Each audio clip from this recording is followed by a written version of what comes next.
ನಮಸ್ತೆ. ಸ್ಕಾರ್ಪಿಯೋ ವೃಶ್ಚಿಕ ರಾಶಿಯವರ 2026 ಹೇಗಿರುತ್ತೆ ಅಂತ ನೋಡೋಣ. ಜನವರಿ ಟು ಡಿಸೆಂಬರ್ ಮಂತಲ್ಲಿ ಆಗುವಂಥ ಬದಲಾವಣೆಗಳನ್ನ ನೋಡ್ತಾ ಹೋಗೋಣ. ಇದು ಜನರಲ್ ರೀಡಿಂಗ್ ಇದೆ. ಇಷ್ಟ ಆದರೆ ತಗೊಳ್ಳಿ, ಇಲ್ಲ ಅಂದರೆ ಬಿಟ್ಬಿಡಿ. ಏನು ರೆಸೊನೇಟ್ ಆಗುತ್ತೋ ಅದನ್ನ ಮಾತ್ರ ತಗೊಳ್ಳಿ ಅಂತ ಹೇಳ್ತಾ, ಸೊ ಸ್ವಲ್ಪ ಬ್ಯಾಲೆನ್ಸಿಂಗ್ ಎನರ್ಜಿಲಿ ಇರೋದ್ರ ಜೊತೆಗೆ ಸ್ಮಾರ್ಟ್ ಆಗಿ ಥಿಂಕ್ ಮಾಡಿ. ಈ ವರ್ಷ ಪೂರ್ತಿ ಯಾರಿಗೆ ಏನ್ ಪ್ರೀತಿ ಕೊಡಬೇಕು, ಏನು ಆಫರ್ ಕೊಡಬೇಕು, ಅಥವಾ ಯಾರ ಜೊತೆ ಹೇಗೆ ವ್ಯವಹಾರ ಮಾಡಬೇಕು, ಇದನ್ನ ಗಮನದಲ್ಲಿ ಇಟ್ಕೊಂಡು ಮಾಡಿ ಅನ್ನುವಂಥದ್ದು ಇದೆ. ತಾಳ್ಮೆನ ಕಳ್ಕೊಂಬೇಡಿ ಅನ್ನುವಂಥದ್ದು ಇದೆ. ಮೊದಲನೇದಾಗಿ ಜನವರಿ ಮಂತಲ್ಲಿ ನಿಮಗೆ ಹೆಚ್ಚು ಕ್ಲಾರಿಟಿ ಬರುವಂಥದ್ದು, ಹೆಚ್ಚು ಅವಕಾಶ ಬರುವಂಥದ್ದು, ಒಂದು ಒಳ್ಳೆ ಆಯ್ಕೆನ ನೀವು ಮಾಡ್ಕೊಳ್ತೀರಾ ಅನ್ನುವಂಥದ್ದು ಇದೆ. ಸಾಕಷ್ಟು ಗಿಫ್ಟ್ ಬರುವಂಥದ್ದು, ಸಾಕಷ್ಟು ರೀತಿಯಲ್ಲಿ ಲಕ್ಸುರಿ ಒಂದು ಲೈಫನ್ನ ಲೀಡ್ ಮಾಡ್ತೀರಾ. ಎಕ್ಸ್ಪೆನ್ಸಿವ್ ಒಡವೆಗಳನ್ನೆಲ್ಲ ಖರೀದಿ ಮಾಡುವಂಥ ಸಾಧ್ಯತೆ ಇದೆ. ಹೆಚ್ಚಿನ ಒಂದಷ್ಟು ಧನಾನುಕೂಲ ಆಗುವಂಥ ಸಾಧ್ಯತೆಗಳು ಕೂಡ ಇದೆ. ಒಂದು ಕ್ಲಾರಿಟಿಗೆ ಬಂದು ಒಂದು ವಿನ್ನಿಂಗ್ ಮೂಮೆಂಟ್ನ ನೀವು ನೋಡ್ತೀರಾ ಅನ್ನುವಂಥದ್ದು ಕೂಡ ಇದೆ. ಒಳ್ಳೆಯದಾಗಲಿ. ಫೆಬ್ರವರಿ ಮಂತಲ್ಲಿ ಸ್ಟಾರ್ಡಮ್ ಬರುವಂಥ ಸಾಧ್ಯತೆ ಇದೆ. ಒಬ್ಬ ಸ್ಟಾರ್ ಆಗಿ ಬದಲಾಗ್ತೀರಾ. ಫೈನಾನ್ಷಿಯಲಿ ಸಕ್ಸಸ್ ಆಗುವಂಥದ್ದು ಕೂಡ ಇದೆ. ಒಂದಷ್ಟು ವಿನ್ನಿಂಗ್ ಅಮೌಂಟ್ ಕೂಡ ಬರುವಂಥ ಸಾಧ್ಯತೆ ಇದೆ.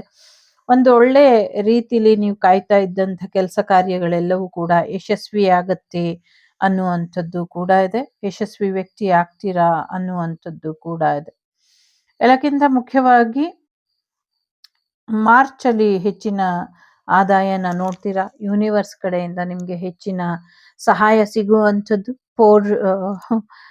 ಪೋರ್ಟೆಲ್ ಸಮಥಿಂಗ್ ಏನೋ 3 ಪೋರ್ಟೆಲ್ ನಿಮ್ಮ ಜೀವನಕ್ಕೆ ಸಾಕಷ್ಟು ಬದಲಾವಣೆನ ತಂದ್ಕೊಡುತ್ತೆ ಅನ್ನುವಂಥದ್ದು ಕೂಡ ಇದೆ. ಹೊಸ ಫ್ರೆಂಡ್ಶಿಪ್ ಮಾಡುವಂಥದ್ದು, ಫ್ರೆಂಡ್ ಸರ್ಕಲ್ ಇಂದ ಹೆಚ್ಚಿನ ಅನುಕೂಲ ಆಗುವಂಥದ್ದು, ಪಾರ್ಟಿ ಮೋಜು ಮಸ್ತಿ ಎಲ್ಲ ಇರುವಂಥದ್ದು, ಈಕ್ವಲ್ ಗಿವ್ ಅಂಡ್ ಟೇಕ್ ಬರುವಂಥ ಸಾಧ್ಯತೆಗಳು ಕೂಡ ಹೆಚ್ಚಾಗಿ ಇದೆ. ಎಲ್ಲೋ ಒಂದ್ ಕಡೆ ಸಮಾನ ಮನಸ್ಕರ ಜೊತೆ ನಿಮ್ ಜೀವನ ಚೆನ್ನಾಗಿ ಹೋಗುತ್ತೆ ಅನ್ನುವಂಥದ್ದು ಇದೆ. ದುಡ್ಡನ್ನ ದುಂದು ವೆಚ್ಚ ಮಾಡಬೇಡಿ, ದುರಭ್ಯಾಸಗಳಿಗೆ ಒಳಗಾಗಬೇಡಿ ಅನ್ನುವಂಥದ್ದು ಕೂಡ ಇದೆ. ಒಳ್ಳೆಯದಾಗ್ಲಿ. ಏಪ್ರಿಲ್ ಅಲ್ಲಿ ತುಂಬಾ ದಿನ ಆಯ್ತು ಸ್ಟಕ್ ಎನರ್ಜಿಲೇ ಇದ್ದೀನಿ, ಒಂದು ಕ್ಲಾರಿಟಿ ಸಿಗ್ತಾ ಇಲ್ಲ, ಒಂದಷ್ಟು ಬಂಧನಗಳನ್ನ ಮಾಡ್ಕೊಂಡಿದ್ದೀರಾ. ಯಾವಾಗ ಇದರಿಂದ ಹೊರಬರ್ಬೇಕು ಅಂತ ಕಾಯ್ತಾ ಇರೋರಿಗೆ ಖಂಡಿತವಾಗ್ಲೂ ಯಶಸ್ಸು ಸಿಗುವಂಥದ್ದು, ಒಂದು ಒಳ್ಳೆಯ ರೀತಿಯಲ್ಲಿ ನಿಮ್ಮ ಜೀವನಕ್ಕೆ ಒಂದು ಬಿಡುಗಡೆ ಬರುವಂಥದ್ದು, ಒಂದು ಕ್ಲಾರಿಟಿ ತಗೊಂಡು ಈಗ ಆಕ್ಷನ್ ತಗೊಳ್ಳುವಂಥ ಸಮಯ. ಸಾಕಷ್ಟು ಸ್ಟ್ರಾಂಗ್ ಆಗಿ ನಿಲ್ತೀರಾ ಅನ್ನುವಂಥದ್ದು ಇದೆ. ನಿಮ್ಗೆ ಕಣ್ಣಿಗೆ ಕಟ್ಟಿದ್ದಂಥ ಪಟ್ಟಿಗಳು ಬಿಚ್ಚೋಗುವಂಥ ಸಾಧ್ಯತೆಗಳು ಕೂಡ ಇದೆ. ಸಾಹಸನ ತೋರಿಸಿ, ಸಾಕಷ್ಟು ವೆಪನ್ಸ್ ಇದೆ, ಸಾಕಷ್ಟು ಸತ್ಯ ಸುಳ್ಳುಗಳು ಸಾಕ್ಷಿಗಳು ನಿಮ್ ಜೊತೆ ಇದೆ. Fight for rights, your damn life, you take care of your life ಅನ್ನುವಂಥ ರೀತಿಯಲ್ಲಿ ಇಲ್ಲಿ ಇದೆ. ಒಳ್ಳೆಯದಾಗ್ಲಿ. ಮೇ ಮಂತಲ್ಲಿ ಸಾಕಷ್ಟು ಪ್ರೀತಿ ನಿಮ್ಗೆ ಸಿಗುವಂತ ಸಾಧ್ಯತೆ ಇದೆ.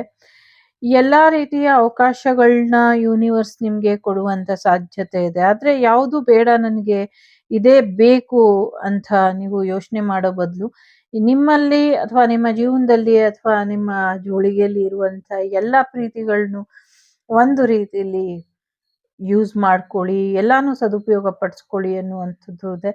ಸಾಕಷ್ಟು ಗೊಂದಲದಲ್ಲಿ ಇದ್ದೀರಾ. ಸಾಕಷ್ಟು ಲವ್ ಆಫರ್, ಮ್ಯಾರೇಜ್ ಆಫರ್ ಬರುತ್ತೆ. ಯಾವುದನ್ನ ಆಯ್ಕೆ ಮಾಡ್ಕೊಳ್ಬೇಕು ಅನ್ನುವಂಥ ಕ್ಲಾರಿಟಿ ಇಲ್ದಿರ ಒದ್ದಾಡುವಂತ ಸಾಧ್ಯತೆ ಇದೆ. ಯಾರ್ದಾದ್ರೂ ಸಹಾಯ ತಗೊಳ್ಳಿ, ಖಂಡಿತವಾಗ್ಲೂ ನಿಮ್ಗೆ ಇದೊಂದು ಕ್ಲಾರಿಟಿ ಸಿಗುತ್ತೆ. ದೊಡ್ಡ ಮಟ್ಟದಲ್ಲೇ ಪ್ರೀತಿ ಸಿಗುವಂತ ಸಾಧ್ಯತೆಗಳು ಕೂಡ ಇದೆ. ಯಾರಿಗೋಸ್ಕರ ನೀವು ಕಾಯ್ತಾ ಇದ್ರೋ, ಯಾರಿಗೋಸ್ಕರ ನೀವು ಪ್ರೀತಿನ ಕೊಡ್ಬೇಕು ಅಂತಿದ್ರೋ, ಅವರಿಗೆ ನಿಮ್ಮ ಪ್ರೀತಿಯ ಅಗತ್ಯನೇ ಇರುವುದಿಲ್ಲ. ನಿಮ್ಗೆ ಯಾರ್ಯಾರು ಪ್ರೀತಿ ಕೊಡ್ಬೇಕು ಅಂತಿದಾರೋ ಅವರ ಪ್ರೀತಿನ ತಗೊಳ್ಳೋದಕ್ಕೆ ನೀವು ತಯಾರಿಲ್ಲ.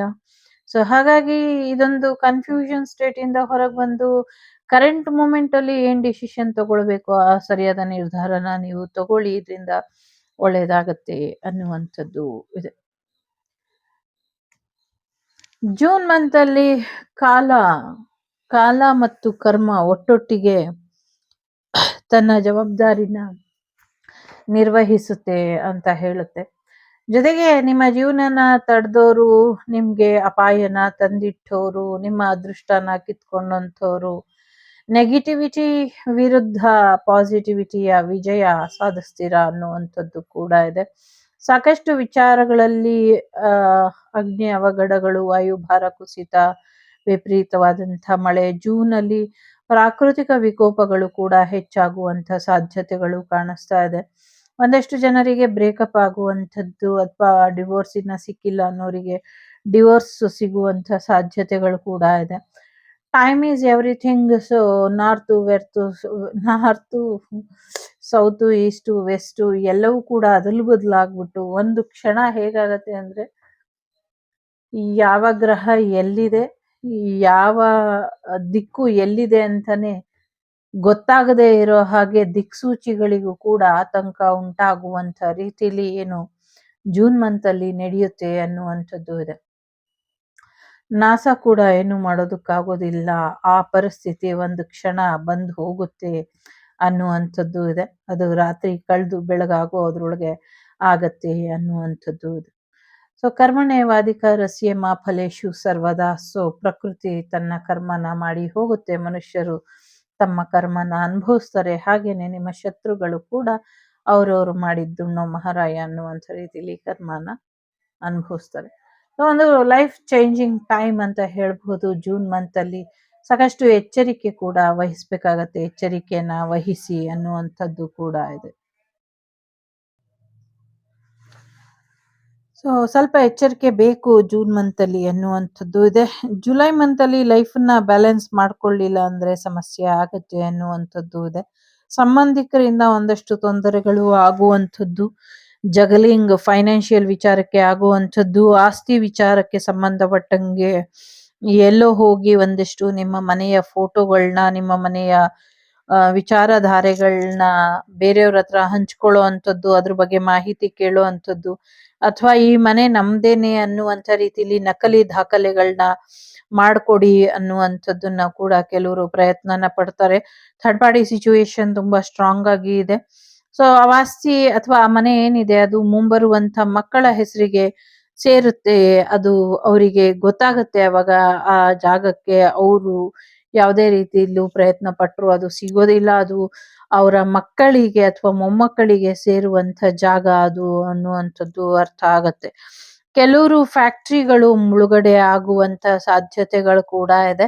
ಸೊ ಬೀಚ್ ಅಥವಾ ನೀರಿನ ಸ್ಥಳದಲ್ಲಿ ಏನಾದ್ರೂ ಆ ಅಂದ್ರೆ ಬಾರ್ಡರ್ಸ್ ಅಲ್ಲಿ, ಬೀಚ್ ಅಲ್ಲಿ ಏನಾದ್ರೂ ಬಿಸ್ನೆಸ್ ಮಾಡ್ತಿದ್ರೆ ಅಥವಾ ಫ್ಯಾಕ್ಟ್ರಿಗಳು ಇಟ್ಟಿದ್ರೆ ಅದೆಲ್ಲ ಮುಳುಗ್ ಹೋಗುತ್ತೆ ಅನ್ನುವಂಥದ್ದು ಇದೆ. ಸಮುದ್ರಕ್ಕೆ ಕಲುಷಿತವಾದಂಥ ನೀರನ್ನ ಬಿಡ್ತಿದ್ದಂಥ ಫ್ಯಾಕ್ಟ್ರಿಗಳೆಲ್ಲವೂ ಕೂಡ ಮುಚ್ಚಿ ಹೋಗುತ್ತೆ ಅನ್ನುವಂಥದ್ದು ಕೂಡ ಇದೆ. ಸೊ ಬಹಳಷ್ಟು ವಿಧದಲ್ಲಿ ಒಂದ್ ರೀತಿ ಸಾಂಕ್ರಾಮಿಕ ರೋಗಗಳು ಕೂಡ ಜೂನ್ನಲ್ಲಿ, ಜುಲೈಯಲ್ಲಿ ಕಾಣಿಸ್ಕೊಳ್ಳುವಂಥ ಸಾಧ್ಯತೆಗಳು ಕೂಡ ಹೆಚ್ಚಾಗಿ ಕಾಣಿಸ್ತಾ ಇದೆ. ಹಾಗೇನೆ ಹಣಕಾಸಿನ ವಿಚಾರದಲ್ಲಿ ಯಾರೋ ನಿಮ್ಮ ದುಡ್ಡನ್ನ ಕದ್ಕೊಂಡು ಹೋಗುವಂತ ಸಾಧ್ಯತೆಗಳು ಕೂಡ ಇದೆ. ತಮ್ಮ ಜವಾಬ್ದಾರಿನ ನಿಮ್ಮ ಮೇಲೆ ವಹಿಸುವಂಥದ್ದು ಕೂಡ ಕಾಣಿಸ್ತಾ ಇದೆ. ಸ್ವಲ್ಪ ಬ್ಯಾಲೆನ್ಸಿಂಗ್ ಎನರ್ಜಿಗೆ ಬರಬೇಕು. ಯಾರನ್ನು ನಂಬಿ ಹಣಕಾಸನ್ನ ಹೂಡಬೇಡಿ ಅನ್ನುವಂಥದ್ದು ಇದೆ. ಇರೋ ದುಡ್ಡನ್ನ ಹಾಗೆ ಕೂಡಿಟ್ರೆ ಒಂದು ಮಾತಿದೆ ಅಲ್ಲ, ಸೊ ಕೂಡಿಟ್ಟಿದ್ದು ಪರರಿಗೆ ಅಂತ. ಸೊ ಹಾಗೆ ನಿಮ್ಮ ಕೂಡಿಟ್ಟ ಹಣ, ನಿಮ್ಮ ಇನ್ವೆಸ್ಟ್ಮೆಂಟ್ ಬೇರೆಯವರು ಹೊಡ್ಕೊಂಡು ಹೋಗದಿರೋ ಹಾಗೆ ಎಚ್ಚರಿಕೆನ ವಹಿಸಿ ಅನ್ನುವಂಥದ್ದು ಕೂಡ ಇದೆ. ಸ್ವಲ್ಪ ಎಚ್ಚರಿಕೆ ಬೇಕು ಅನ್ನುವಂಥದ್ದು ಇದೆ. ಸೊ ನೀವು ಕೆಲಸ ಮಾಡ್ತಿರೋ ಅಥವಾ ಬಿಸ್ನೆಸ್ ಮಾಡ್ತಿರೋ, ಏನೇ ಮಾಡಿದ್ರು ಯೋಚನೆ ಮಾಡಿ ನಿರ್ಧಾರನ ತಗೊಳ್ಳಿ. ಫೈನಾನ್ಷಿಯಲ್ ವಿಚಾರಕ್ಕೆ, ಆಸ್ತಿ ವಿಚಾರಕ್ಕೆ, ಕೆಲಸದ ವಿಚಾರಕ್ಕೆ ಸ್ವಲ್ಪ ಹೆಚ್ಚಿನ ಗಮನನ ಕೊಡ್ಬೇಕಾದಂತ ಅಗತ್ಯ ಅನಿವಾರ್ಯತೆ ಬರುತ್ತೆ. ಸೊ ನೋಡ್ಕೊಂಡು ಡಿಸಿಷನ್ ತಗೊಳ್ಳಿ ಅನ್ನುವಂಥದ್ದು ಕೂಡ ಇದೆ. ಎಲ್ಲೋ ಒಂದ್ ಕಡೆ ಜುಲೈ ಮಂತ್ ಅಲ್ಲಿ ನಿಮ್ಮ ಫೈನಾನ್ಷಿಯಲ್ ಅಪ್ಡೇಟ್ಸ್, ನಿಮ್ಮ ಪ್ರೊಫೈಲ್ ಆಗಿರ್ಲಿ ಅಥವಾ ನಿಮ್ಮ ಅರ್ನಿಂಗ್ ಆಗಿರ್ಲಿ, ಇನ್ಕಮ್ ಡಬಲ್ ಆಗುವಂತ ಸಾಧ್ಯತೆಗಳು ಕೂಡ ಕಾಣಿಸ್ತಾ ಇದೆ.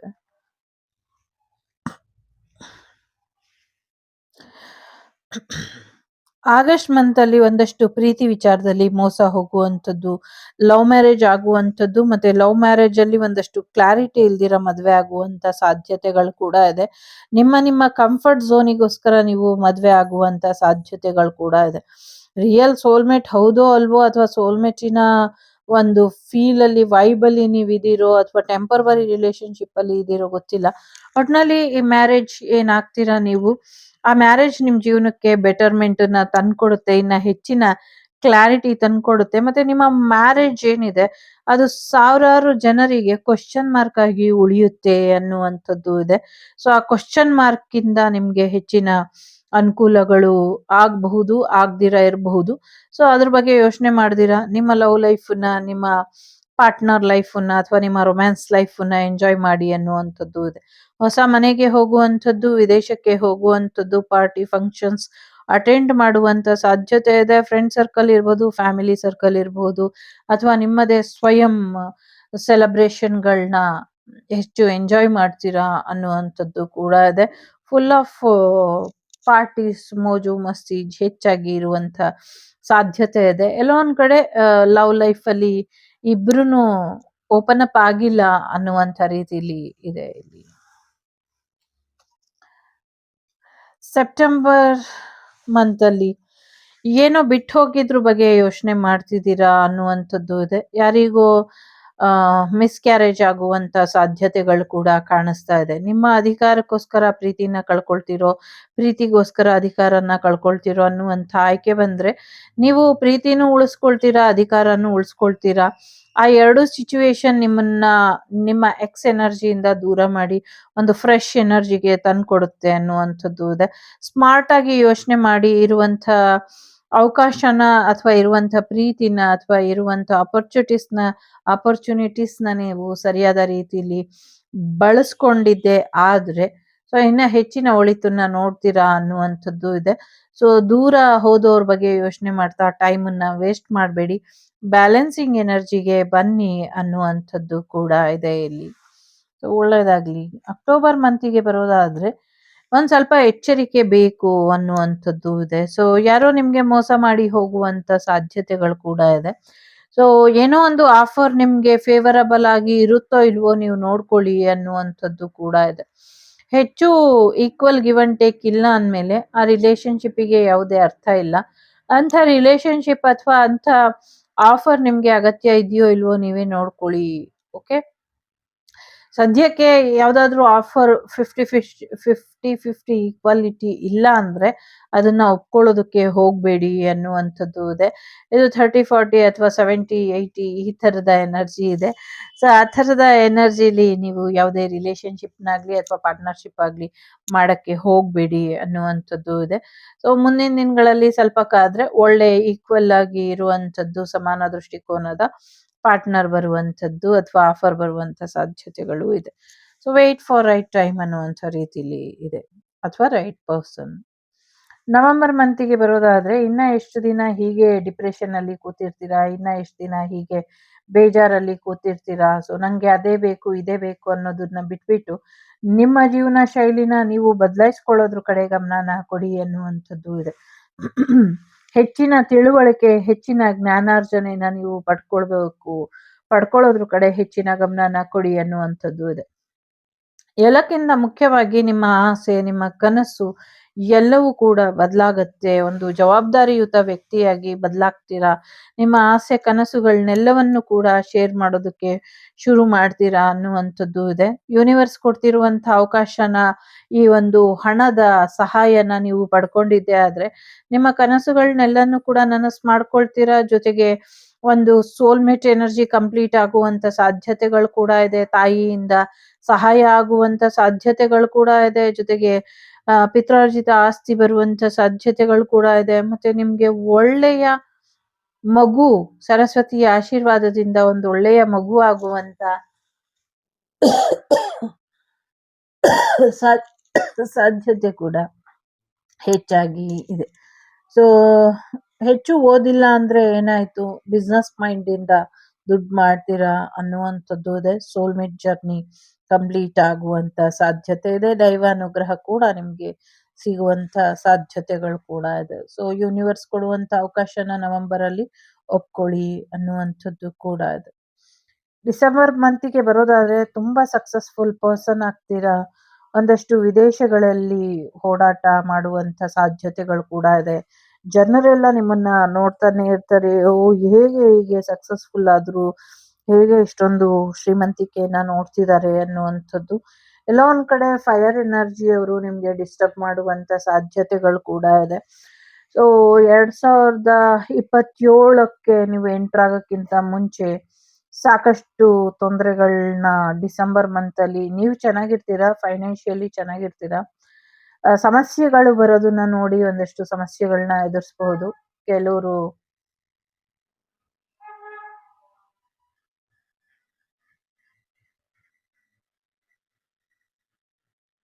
ವರ್ಲ್ಡ್ ವಾರ್ ಆಗುವಂತ ಸಾಧ್ಯತೆಗಳು ಕೂಡ ಇದೆ ಡಿಸೆಂಬರ್ ಮಂತ್ ಅಲ್ಲಿ. ಒಂದಷ್ಟು ನಿಮ್ಮ ರಕ್ಷೆಗೆ ತೊಂದರೆ ಮಾಡುವಂತ ಸಾಧ್ಯತೆ ಇದೆ. ವಿದೇಶಕ್ಕೆ ಹೋಗಬೇಡಿ, ಎಲ್ಲೂ ದೂರ ಪ್ರಯಾಣ ಮಾಡಬೇಡಿ ಎನ್ನುವಂಥದ್ದು ಇದೆ. ಒಂದಷ್ಟು ಬೆಂಕಿ ಮಳೆ ಬರುವಂತ ಸಾಧ್ಯತೆಗಳು ಕೂಡ ಇದೆ. ಅಗ್ನಿ ಪರ್ವತಗಳು ಸಿಡಿಯುವಂತ ಸಾಧ್ಯತೆಗಳು ಕೂಡ ಇದೆ. ಒಂದಷ್ಟು ನೀರಿನ ಮುಖಾಂತರ ಶತ್ರುಗಳು ಮತ್ತೆ ವಾಯು ಮುಖಾಂತರ ಶತ್ರುಗಳ ಕಾಟ ಜಾಸ್ತಿ ಆಗುವಂತ ಸಾಧ್ಯತೆಗಳು ಕೂಡ ಇದೆ. ಸ್ವಲ್ಪ ಹೆಚ್ಚಿನ ಅಗತ್ಯ ಬೇಕು, ಹೆಚ್ಚಿನ ಪ್ರೊಟೆಕ್ಷನ್ ಬೇಕು.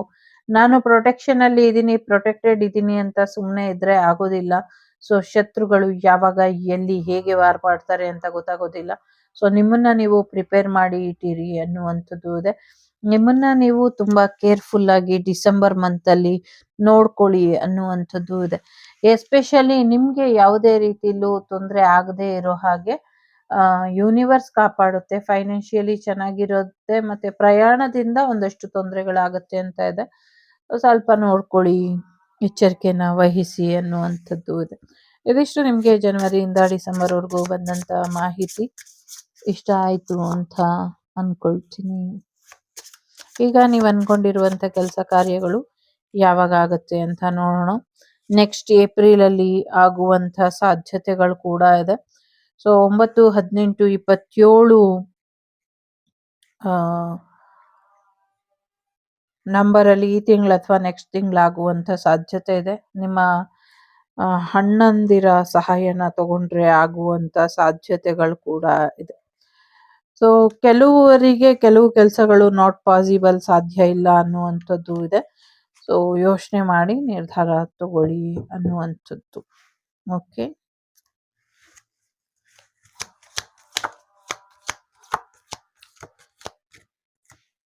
ಬಗಲಾಮುಖಿ ತಾಯಿ ಇದ್ದಾಳೆ. ಸೊ ನಿಮ್ಮ ಶತ್ರುಗಳು ನಿಮ್ಮ ವಿರುದ್ಧ ಮಾತಾಡದೆ ಇರೋ ಹಾಗೆ ತಾಯಿ ಆಶೀರ್ವಾದನ ಕೊಡ್ತಾಳೆ. ಜೊತೆಗೆ ಆಂಜನೇಯನ ಆಶೀರ್ವಾದ, ರಕ್ಷಕಾಳಿಯ ಆಶೀರ್ವಾದ ಕೂಡ ಇದೆ, ಶಿವನ ಆಶೀರ್ವಾದ ಕೂಡ ಇದೆ ನಿಮ್ಗೆ. ಜೊತೆಗೆ ಚಿಂತಾಮಣಿ ಕಾಳಿ ಇದ್ದಾರೆ. ಸೊ ಶತ್ರುಗಳ ವಿರುದ್ಧ ನಿಮ್ಗೆ ಯಶಸ್ವಿ ಭವ ಅಂತ ಅಮ್ಮ ಆಶೀರ್ವಾದ ಮಾಡ್ತಿದ್ದಾಳೆ. ಎಂಥದ್ದೇ ನೆಗೆಟಿವಿಟಿ ಇರ್ಲಿ, ಎಂಥದ್ದೇ ಶತ್ರು ಬಾಧೆ ಇರ್ಲಿ, ಅಮ್ಮ ನಿಮ್ ಜೊತೆ ಇದ್ದು ಕಾಪಾಡ್ತಾಳೆ, ಯಶಸ್ಸನ್ನ ಕೊಡ್ತಾಳೆ ಅಂತ ಭರವಸೆ ಇದೆ ಇಲ್ಲಿ. ಕಾರ್ಮಿಕ್ ಒಂದಷ್ಟು ಡಿಸ್ಟರ್ಬ್ ಆಗುವಂತ ಸಾಧ್ಯತೆ ಇದೆ. ಸೊ 10, 9, 8, 7 ನಂಬರ್ ಇಂಪಾರ್ಟೆಂಟ್ ಅಂತ ಅನ್ಸುತ್ತೆ. 17, 7, 1, 8, 13, 16 number, again 12, 13 number very very important ಅಂತ ಅನ್ನಿಸ್ತಾ ಇದೆ. ಇದಿಷ್ಟು ನಿಮ್ಗೆ ಬಂದಂತ ಮಾಹಿತಿ ಇಷ್ಟ ಆಯ್ತು ಅಂತ ಅನ್ಕೊಳ್ತೀನಿ. ಇಷ್ಟ ಆದ್ರೆ please like, share and subscribe Shri ಭಕ್ತಿವಿ ಕನ್ನಡ ಟ್ಯಾರೋಟ್. ನಾನು ನಿಮ್ಮ ಅಭಿಮಾನಿ ಕಮಲಾಕ್ಷಿ. ಸಿಗ್ತೀನಿ ಮುಂದಿನ ವಿಡಿಯೋಲಿ. ಅಲ್ಲಿವರೆಗೂ ಟೇಕ್ ಕೇರ್, ಬಾಯ್, ನಮಸ್ತೆ. ಲೋಕ ಸಮಸ್ತ ಸುಖಿನೋ ಭವಂತು, ಸಮಸ್ತ ಸನ್ಮಂಗಳಾನಿ ಭವಂತು, ಧರ್ಮೋ ರಕ್ಷತಿ ರಕ್ಷಿತಃ. ಎಲ್ಲರಿಗೂ ಒಳ್ಳೆದಾಗ್ಲಿ. ವಸುದೈವಕ ಕುಟುಂಬ, ವಾಗ್ದೇವಿ ಕುಟುಂಬ ಯಾವಾಗ್ಲೂ ಸುಭಿಕ್ಷವಾಗಿ ಇರ್ಲಿ ಅಂತ ಕೇಳ್ಕೊಳ್ತಾ ಟೇಕ್ ಕೇರ್. ಧರ್ಮೋ ರಕ್ಷತೆ ರಕ್ಷಿತಃ. ಎಲ್ಲರಿಗೂ ಧರ್ಮದ ಹಾದಿಲಿ ನಡೆಯೋ ಹಾಗಾಗ್ಲಿ. ನಗ್ನಗ್ತಾ ಇರಿ. ದೀರ್ಘಾಯುಷ್ಮಾನ್ ಭವ.